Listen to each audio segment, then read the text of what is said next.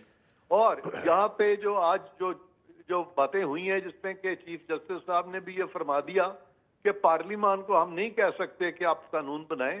At the same time جو پارلیمان نے قانون بنایا ہے الیکشن ایکٹ میں، وہ جو ترمیم کی گئی ہے، وہ قانون چیف جسٹس کے اپنے ریمارکس تھے آج کے، وہ تو کہیں چیلنج ہی نہیں ہوا. نہیں اب اس میں عرفان قادر صاحب سن لے یار ایک، جی میں صرف یہ کہہ رہا ہوں کہ جو رائج الوقت قانون ہوتا ہے اس کو سپریم کورٹ سٹرائک ڈاؤن کر سکتی ہے. یہاں پہ میں شائق عثمانی صاحب کے ساتھ ہوں، اس کو سپریم کورٹ سٹرائک ڈاؤن کر سکتی ہے، لیکن جب بھی سٹرائک ڈاؤن کرے گی تو قانون کی کسی شق کو سامنے، آئین کی کسی شق کو سامنے رکھ کے سب کانسٹیٹیوشنل لیجسلیشن کو سٹرائک ڈاؤن کرے گی. فی الحال وہ رائج الوقت قانون ہے، اس کو کسی نے سٹرائک ڈاؤن نہیں کیا، تو لہذا یہ کویسچن ہی نہیں ہے کہ وہ قانون جو ہے وہ آئین سے متصادم ہے کہ نہیں ہے. وہ قانون اس وقت رائج الوقت قانون ہے اور کوئی بھی فیصلہ جو ہے وہ اس کے تابع ہوگا اس قانون کے. اور اگر اس قانون کو آپ نے ریٹروسپیکٹیولی اپلائی نہیں کرنا تو پروسپیکٹیولی تو وہ اپلائی ہوگا.